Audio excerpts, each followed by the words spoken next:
It's Christmas Eve at the pub! Kate tells Ari she's got a brand spanking new job at Demera starting in the mailroom for an internship.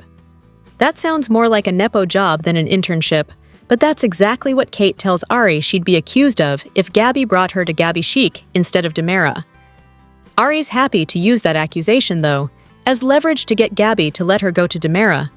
Johnny, meanwhile, shows up to talk to Grandpa Roman about Rita asking him to take over the CEO position at Demera. Johnny's literally the only one left who can sign off on the Demera/Titan divestment, but Roman doesn't love the idea. He swore he'd never get involved with Demera again, and if everyone missing never comes back, Johnny's tangled up in Demera forever. On her way out, Ari says goodbye to everyone, and Roman heads out to greet the meat truck. Kate asks Johnny what they were talking about, then tells him taking over would be good for Titan and Demera. Titan's in as rough shape as Demera if they don't split by the end of the year. Gabi steps into her new Gabby Chic office, covered in roses courtesy of Philip, which he happily points out when he drops in with a bottle of champagne. He wants to spend the day and evening together. Philip says she's the one good thing that happened to him in a long time, which gets Gabby visibly emotional. Understandable, since she stabbed him in the back before they even got together. After he leaves, Ari shows up to plead her case to her mom. Scratch that. She's just telling her she's taking the internship. That goes as well as we'd think, but Ari hammers her nepotism point home. Chanel's in the hospital for one of her follow-ups, and Sarah tells her the bad news. Her blood work has signs that could indicate the cancer's back, but they've got more to check. They won't know anything until after Christmas, though. So have fun, Chanel. She gets home, grabs a teddy bear, and cries, but tamps things down by the time Johnny arrives and just tells him they're waiting on results. Sensing absolutely nothing is wrong, Johnny, in turn, says he has to take over as Demera CEO. Chad and Theo get up, fresh-faced and exhausted Christmas Eve morning, and see a present. Peter Blake, all trussed up. But Chad and Theo are clueless as to who he is. At least Kristen recognizes him. She gives him a big hug when he wakes up, and Chad and Theo introduce themselves. Peter says he was going to be here before, but EJ kidnapped his and Kristen's mom before he could visit. Oops. But the good news is, he did get to see her. Somewhere. Sometime. He's being awfully vague and shady, but no one else seems to see it, so Chad tells Peter the theory that whoever put them in there is one of them. Theo and Chad think it's Stefan, may he forever rot in hell. Gabby finally understands when Ari says she made her own fortune, so she'll let Ari do the same and support her. They hug and make up, and it's a Christmas miracle. Johnny tells Chanel he hasn't taken the position yet, but he's a Demera no matter what, and he's already in danger. He is the only one left of his family. Chanel won't stand in his way, so she grits her teeth, winces, and tells him to do it, and Johnny goes to accept the job. Kate calls someone at Titan to crow about how they can take advantage of Johnny's inexperience. Well, that's just bad grandparenting. Step-grandparenting. Whatever. It's cold. The previous episode of Days of Our Lives saw Stephanie, Alex, and Steve brainstorming ways to fix the stalker situation. Jeremy and Liam bonded as they shared their past mistakes. Jennifer gave Thomas bad news. Paulina supported Abe. And lastly, Theo and Chad contemplated their mortality. The drama, the danger, the friction, the fights, the worry, the confusion, the plotting, and the returns are about to be heated. Here's what the fans can expect from the December 19th, 2025 episode of Days of Our Lives when they tune into Peacock to stream the daytime drama set in Salem, Illinois. The last episode of the week features Ari taking advice from Kate. Is this about her wanting to work at the Demera family? After all, Ari's mother, Gabby, is against it. Is this why she is hoping to get some support from Kate instead? What advice will she have for Ari? Will this change her mind or resolve the issue? On the other hand, Chanel hides frightening news from Johnny. What is this about? Is this somehow about the Demeras going missing one after another? Johnny's father, EJ, was the latest one to disappear. So, what is next? And what has happened for Chanel to hide it from her husband?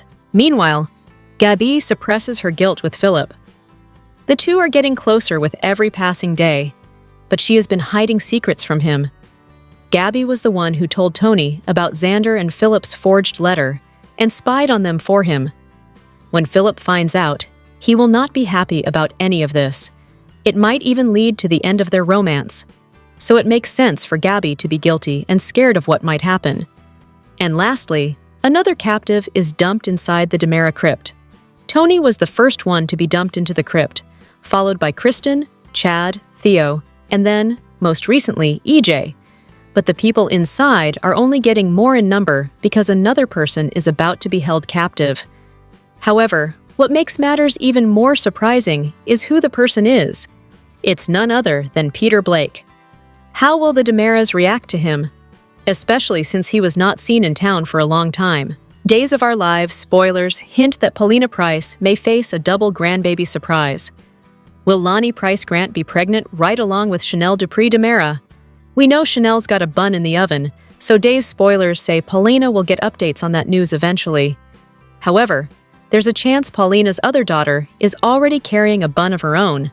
When Lonnie and Eli Grant visited Salem back in November, Duel fans will recall that they mentioned they were hoping to have another baby.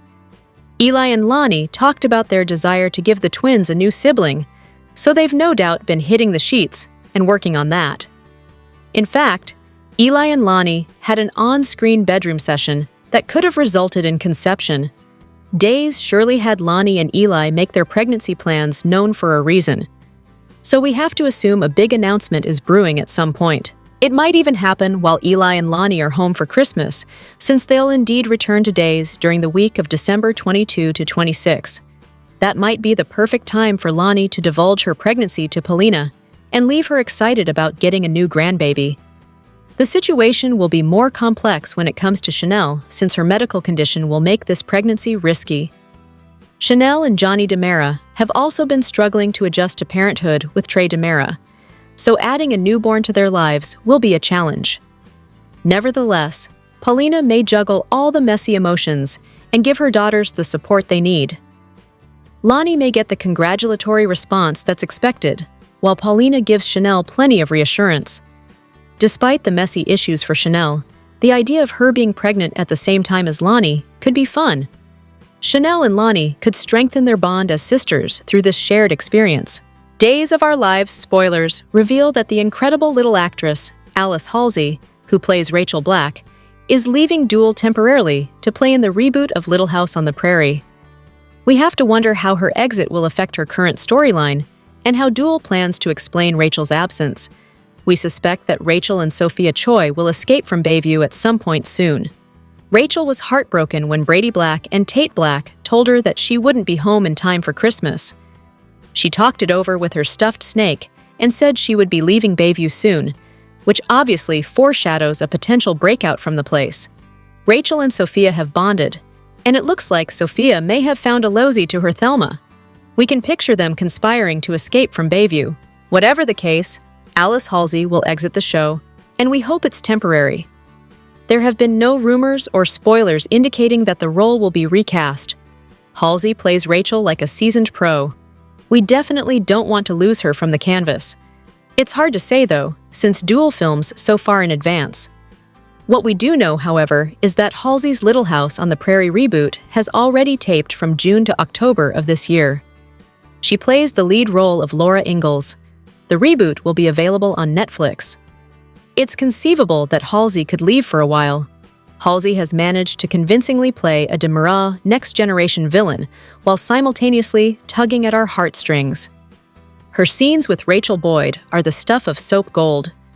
We can't imagine the show would recast such an exceptional little actress.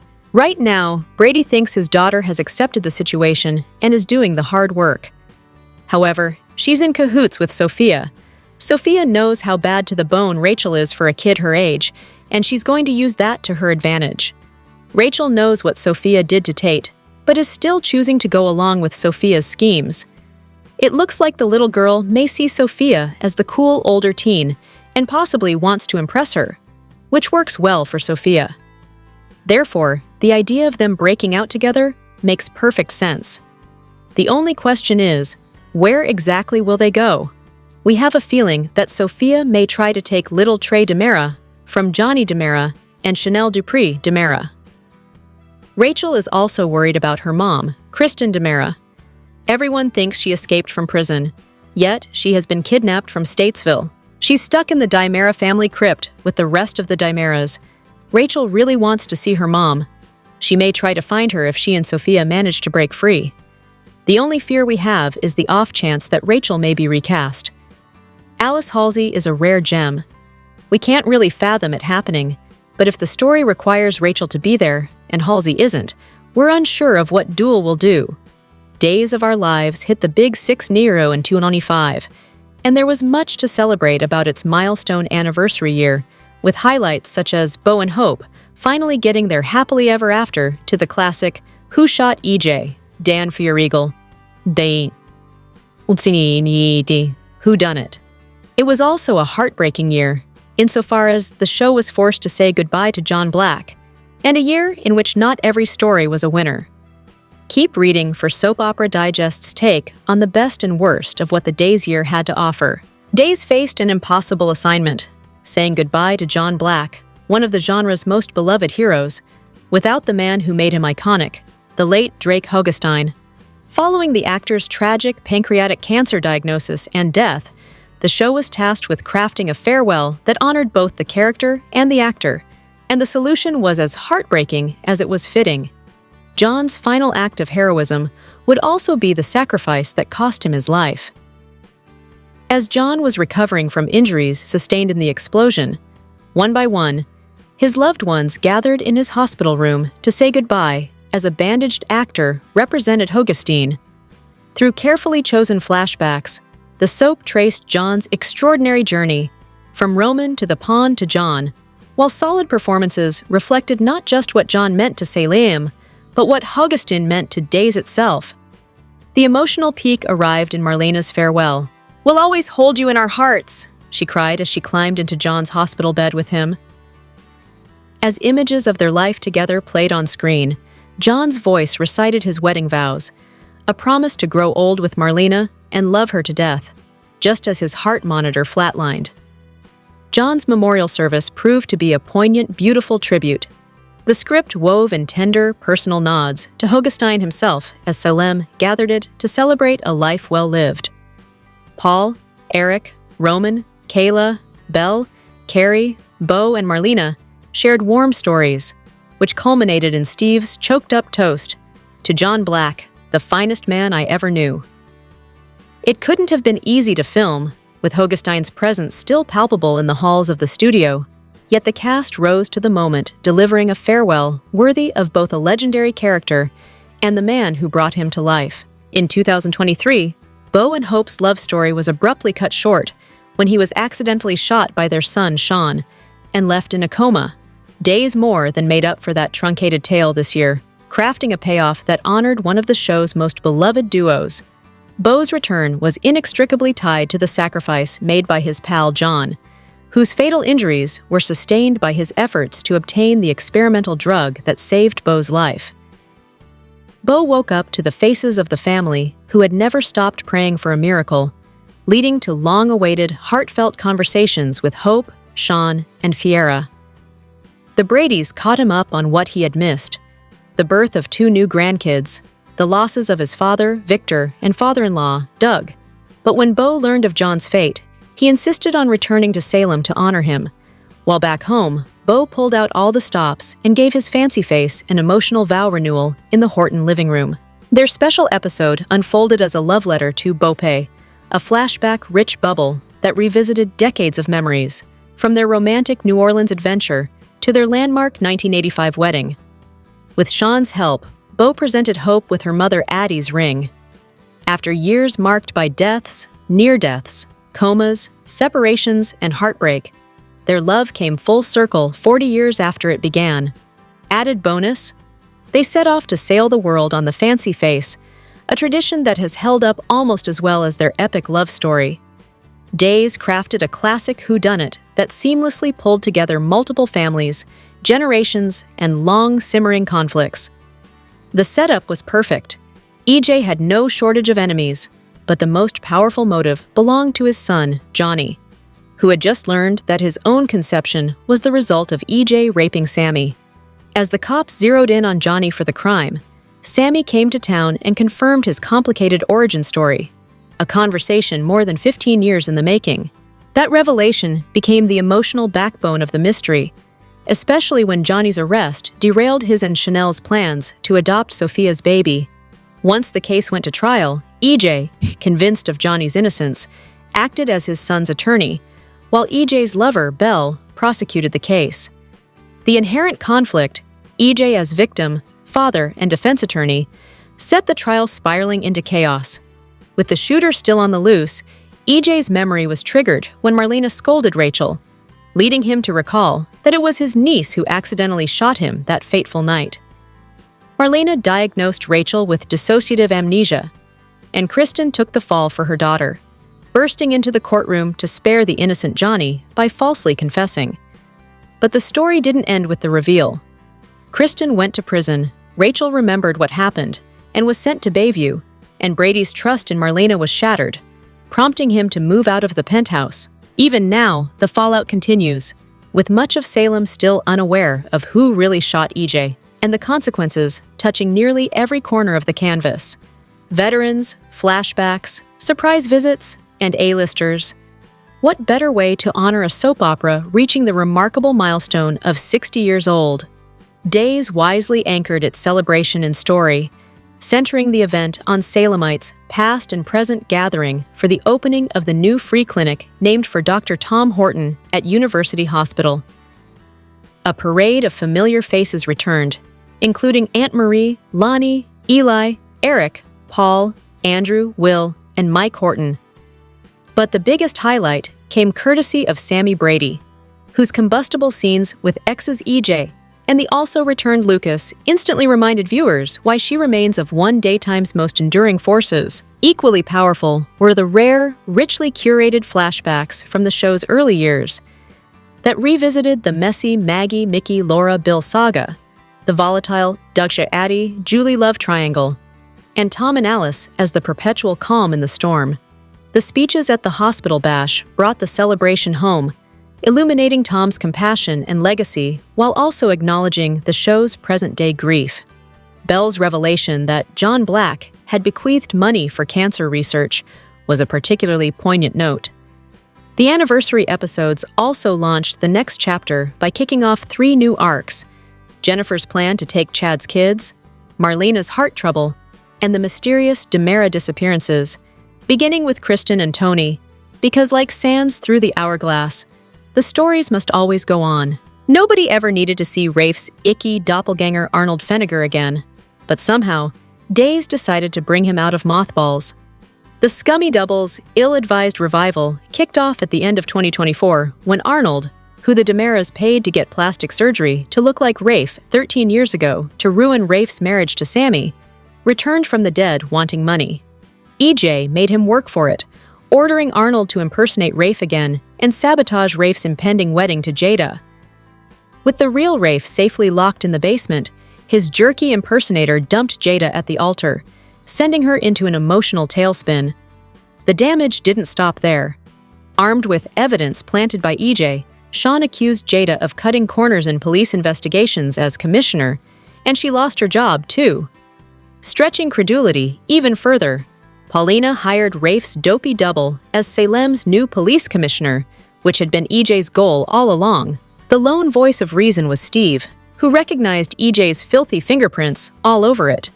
But it was Gabby who finally sniffed out the truth about Arnold after he gave her such an unbrotherly hug that she pulled a hair out of his head for a DNA test. Just as the scheme was about blow wide open, EJ injected the real Rafe with a memory-erasing drug and returned him to his regular life, effectively wiping the slate clean. It was a convoluted tale that had little payoff, and we wish we could erase it from memory as easily as Rafe did. When Sophia announced she was pregnant with Tate's baby, the stakes seemed high for a teen tale about consequences, trust, and love lost. What followed, however, was none of that. For starters, Sophia's plan never made sense. If her goal was to keep Tate to herself and push Holly out of his orbit, the most effective way to do that would have been to actually keep the baby. Instead, she opted for adoption, lining up Johnny and Chanel as prospective parents. a move that collapsed when Johnny learned the truth about his traumatic conception and had second thoughts. Sophia then gave birth alone in her bedroom, abandoned the baby, a boy, at the firehouse, pretended she was still pregnant, and enlisted Melinda Trask to help cover it up. She then fabricated an entirely different outcome, claiming she'd given birth to a girl in Chicago who was immediately adopted by a mystery couple. As a confused, devastated Tate demanded answers, Brady's suspicions mounted, and the story finally hinted at momentum. As her lies began to unravel, and Brady's dogged, months-long investigation brought him closer to the truth, Sophia completely broke down, targeting Holly, as well as Johnny and Chanel, whom she blamed for waffling on their original decision to adopt. Viewers were primed for a reveal that would mean something. Instead, the whole narrative blew up. The baby wasn't Tate's after all. It was Aaron's, who conveniently forgot to mention that he slept with Sophia too. Sophia's obsession with Tate and her desperation to best Holly suddenly felt beside the point. In the end, everyone landed exactly where they should have been from the start. Johnny and Chanel got the baby, Holly and Tate reunited, and Sophia was shipped off to Bayview. After months of lies and manipulation, nothing fundamentally changed. A storyline this long and convoluted needs to either go somewhere or have a big payoff. This one did neither. We're used to days retconning characters as the story changes, but Kat's metamorphosis from a woman posing as the cherished Abigail Devereaux to an ISA operative who shares a past with EJ is missing the elements that would make that transformation work. She was introduced in 2024 as a mystery woman who might have been Abigail, who had been abducted and held prisoner by Clyde Weston. A DNA test proved it. Chad was delighted to have his wife back, but Jennifer didn't buy it. Chad took Abigail to Paris, where she suggested they remarry, but her lies were exposed, and Steve swooped in with a real DNA test to prove she was a fake whose real name was Kat Green. Chad was devastated that anyone could be so cruel, yet he inexplicably started to fall for the fraudster. Fast forward to late 2025, and it turned out both Kat and EJ have memories of her reading Wuthering Heights to him when he was bandaged in Italy, and, oh yes, she's really an ISA agent working undercover to investigate EJ's shady hospital dealings. The problems are many, but the fact that Kat could hurt Chad, Jack, and Jen the way she did makes rooting for this character very difficult. And if she's such a smart ISA agent, how was she busted in Paris by the teenaged Holly, who overheard Abigail talking to her brother, who wasn't JJ? New characters need a kernel of believability and heart to make them viable. We're still waiting for Katharina Kat Greens to emerge. If you're going to retcon a relative for one of your longest-running and most beloved characters, you'd better have a plan. Days did not when they introduced a grandson for Doug Williams in 2024 and had him steal a valuable necklace from Julie on his first day.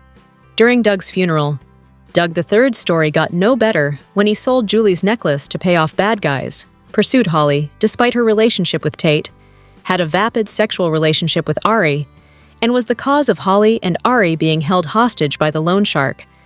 During all his dishonest dealings, Julie showed her late husband's new family member nothing but love, sharing stories of his namesake grandfather and inviting Doug III to live in her house. The truth came out after Holly and Ari's kidnapping.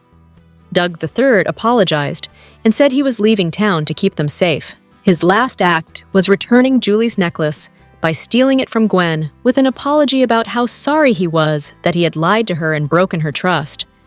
They shared moving scenes, with Julie giving Doug III a watch that had belonged to Doug in Wadua too, and saying she hoped it would bring him the same luck it brought his grandfather.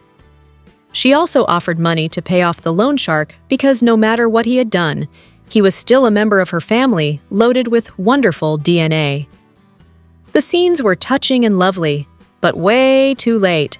Why create a legacy character, make him a rotten thief, and then show he had a speck of decency on his very last day? Doug Williams deserved better, and so did his faithful widow. On December 19th, 2025, Days of Our Lives episode centers on the high-stakes world of corporate power and deeply personal health scares as Christmas Eve arrives at the Brady pub. The story is about the young members of the DiMera and Hernandez families as they deal with changes in their careers and medical uncertainty. As long-lost family members show up in surprising places, the future of DiMera Enterprises causes more and more arguments.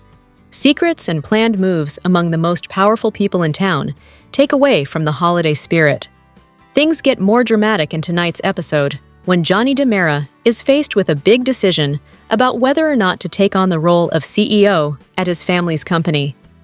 Grandfather Roman is very worried that the young man will stay involved with the DiMera family's bad history. At the same time, Sarah at the hospital tells Chanel bad things about her past health problems. The scene changes to the DiMera crypt, where a person whose identity is unknown is found tied up and muzzled. This discovery brings Kristen back together with someone in a shocking way. Chad and Theo have new questions because of it. The Brady pub is where the holiday fun starts.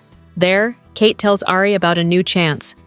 Ari is going to be able to work as an intern at DiMera Enterprises because Kate has gotten him the job.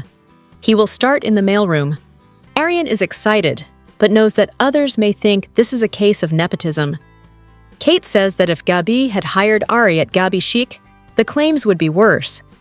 Later, when Ari has to deal with her mother, she plans to use this way of thinking to help her get what she wants.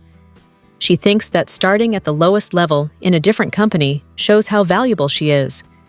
As the family gets together for the holiday, Roman watches the interaction with a bit of doubt.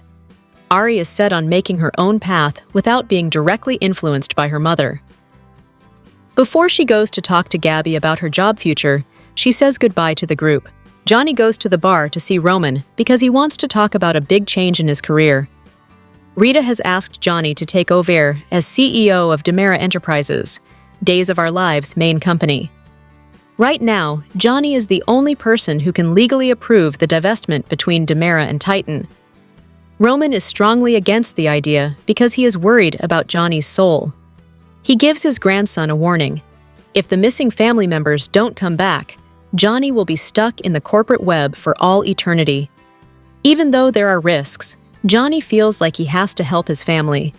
Roman brings to mind the dark times that are usually associated with being a CEO.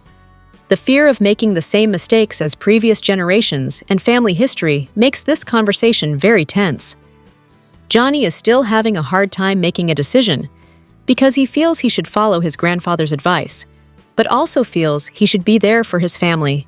When Gabi walks into her new office, she sees that Philip has sent roses to fill the room. He comes soon after with a bottle of champagne to celebrate her success. Philip tells her that he wants to spend the whole holiday with her.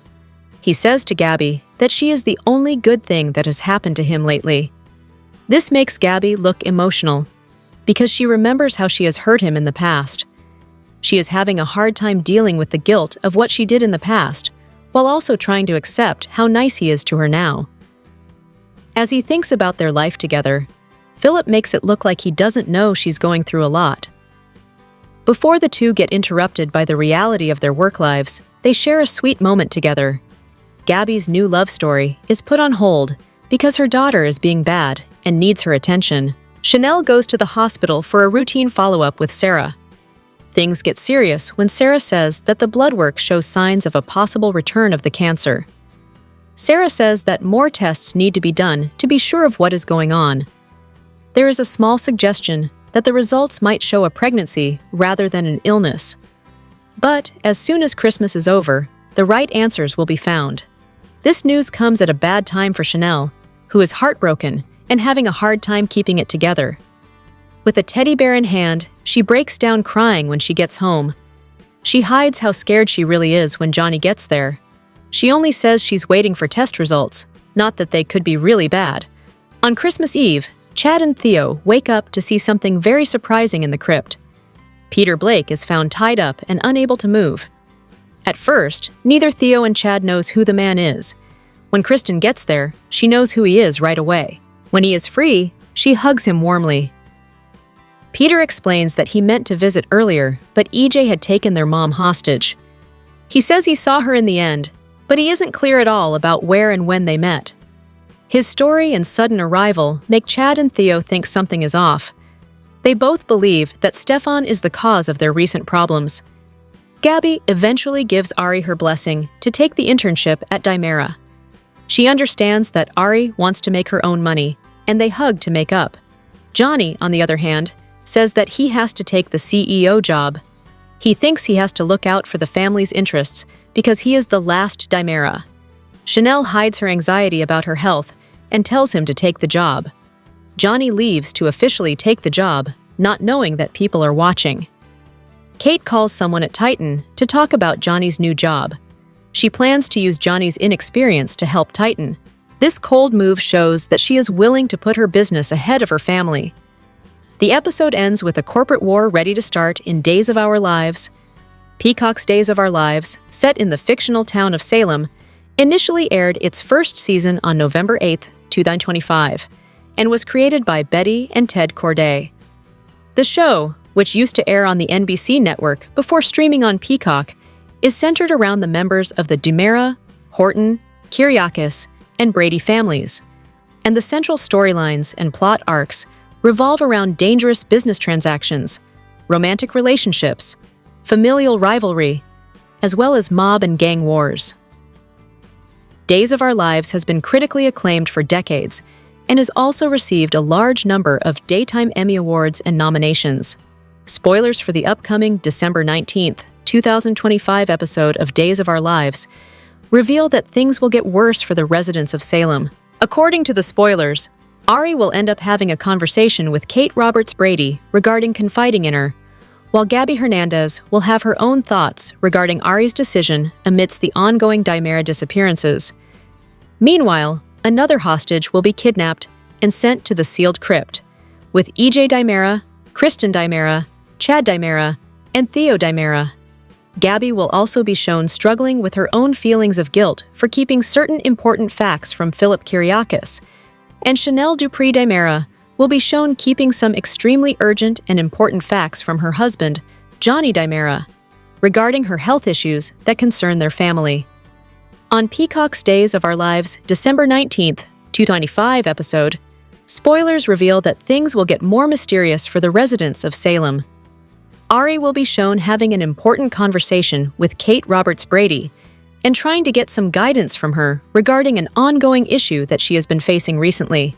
Spoilers reveal that Ari will talk to Kate about Gabby Hernandez, asking her not to take up an internship at the Dimera Industries, and Kate will be understanding towards her frustration, but she will also end up understanding Gabby's point of view, given that there have been quite a few Dimera disappearances recently.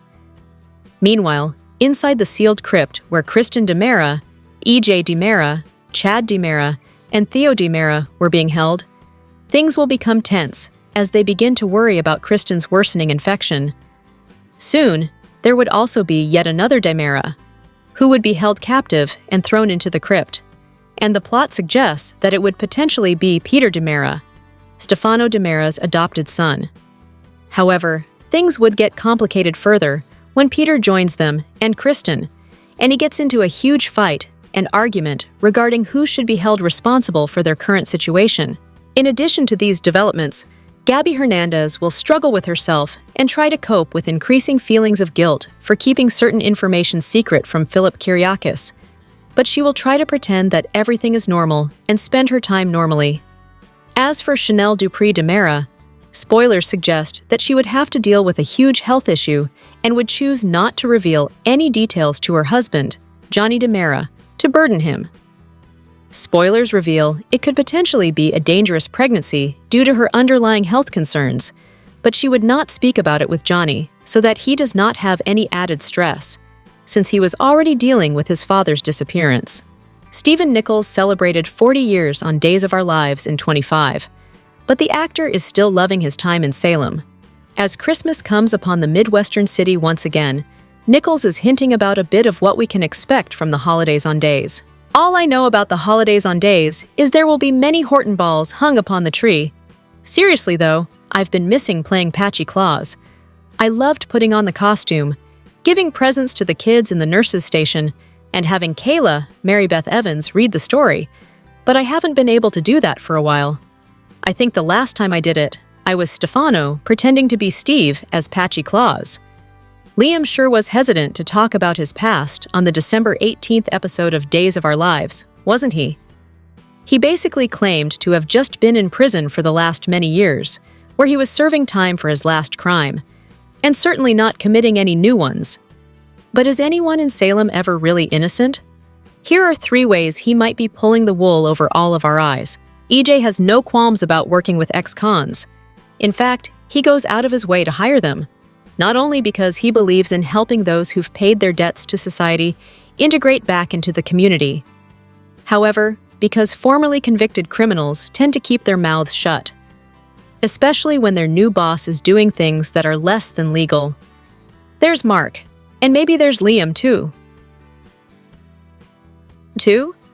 After all, he didn't seem too enthused when Jeremy wanted to help him find a job. Could that be because he already has one that he can't talk about? Stephanie suddenly remembered that Jeremy was ambidextrous. This really wasn't a big revelation for viewers, since he'd already admitted it a few days ago. This was intended to suggest that Jeremy was Stephanie's left-handed letter writer. But what if it's Liam? What if his meeting with Jeremy today was a way of helping Liam push the suspicion onto Jeremy, and away from himself? And then, of course, there's always the Demera kidnapping plot. We don't think Liam is behind it, though who knows, he could be yet another secret son of Stefano. But he, very well, could be the muscle behind the actual physical grabbing and stashing. What if Liam is working for the person who is behind all of these abductions, which means he knows exactly who that is? After 15 years away from the soaps, Dan Gautier will be seen in the role of a recast Peter Blake on Days of Our Lives, starting with the Friday, December 19th episode on Peacock. It has been almost 3 decades since Kristen Demera's brother has been on the canvas, as he was last played by Jason Brooks from 1993 to 98. In story, look for Peter to somehow land as the next captive in the Demera crypt, joining his siblings, Chad Demera, EJ Demera, Theo Penglius, as well as Tyler Joseph Andrews. Just how will all the Demeras be utilized for the secret project that is going down remains to be seen, or if they are kidnapped for another reason. Stay tuned. However, daytime fans first met Dan when he played One Life to Live's Kevin Buchanan, Vicky and Clint's son. Gautier appeared on One Life back in New York City at the most bustling times of the soaps when the East Coast shows were plentiful. It was back in 2003 that Gautier became the 11th actor to play Kevin, a role he portrayed on and off until 2010. After bringing more of an edge to the former good guy character, Dan was nominated for a Daytime Emmy in 2007 in the Outstanding Supporting Actor in a Daytime Drama Series category. Speaking with TV Insider on the most memorable of times in his life, working and living in the Big Apple, and being part of the iconic One Life to Live, Dan shared, "It was an extraordinary time for me. It couldn't have been more enjoyable. Living in New York City and being on a soap opera is one of the great jobs of all time. Just being able to walk through the city and go to work was really incredible. It's a shame there aren't any more soaps in New York City." Dan's right. It is a shame. Back in the heyday of soaps, and from the 70s, 80s, 90s, 2000s, the soaps were a mainstay of daytime television and culture. Sadly, One Life to Live was the last and final soap to film there, when it bowed out in 2012 and shot its last episodes in November of 2011. Before we lost Landview, we lost Pine Valley and All My Children in 2011. As the World Turns aired its final episode in 2010, and Guiding Light in 2009, and of course Another World in 1999, Loving in 1985, and Ryan's Hope, which last aired in 1989, etc. When One Life to Live was canceled, Robert S. Woods, Gautier's co-star, told the New York Post, "I never thought it would happen. To think that there wouldn't be soap operas produced in New York. I always thought there would be the serial format on ABC, as long as there was an ABC." Gautier noted that he met lifelong friends to this day while working at One Life. "Trevor St. John is one of my best friends, and we're still incredibly close. Cassie DePaiva was so welcoming to my family. We spent a lot of weekends with her and Jimmy. And they had kids too, and so my son was really welcomed in. Kristen Alderson and Eddie Alderson were there, and Kristen and my son are the same age. so my son spent a lot of time on the set with Kristen, and they became good friends, especially in the first year we lived in New York. It was just a really magical thing for me. It was the best job I ever had. It was extraordinary. Additionally, Gautier worked with and became friends with Days of Our Lives' Jean-Paul Lavoisier on One Life to Life when JP played Rex Balsam. Now, Lavoisier takes on the role of Philip Kyriakis on the Peacock streaming soap opera, so when Gautier taped his Days episodes as Peter, he knew a familiar face from his favorite days in New York City. Days of Our Lives. Spoilers for Friday, December 19th. Reveal Chanel Dupree has a secret. Meanwhile, Gabi DiMera is feeling the guilt. Plus, the DiMera crypt gets more crowded. Here's what you need to know. First, Chanel hides news from Johnny DiMera. Days of Our Lives spoilers tease he's already fragile, and she doesn't want to upset him. We're guessing this is a medical thing, as she's seen meeting with Sarah Horton in the weekly preview. But if that other promo is any indication, whatever symptoms she's worried about will be good news. She'll find out she's pregnant. We're assuming it won't be too hard for her to hide something from him right now. He's already worried about his dad and filled with guilt about their most recent interaction. Put that together with the baby, work, and it would be easy for his head to be elsewhere. Elsewhere, Chanel isn't the only one with a secret. Gabi tries to hide her guilt from Philip Kyriakis. Obviously, we know she helped ruin the Titan-DiMera merger, leaving Titan on the brink of complete collapse. And she didn't even get the CEO position she'd been promised. So there's plenty of reason to feel guilty. We're guessing the recent conversation with Javi Hernandez and Leo Stark helps bring on this extra feeling of guilt. And we won't be surprised if Philip says something about Titan's situation or something sweet to her that makes it even worse. We're curious how long it'll be until Gabi either admits the truth or it's exposed. We're voting for the latter, by the way. These kinds of things always come to light. Finally, Days of Our Lives spoilers reveal. It's getting crowded in that crypt.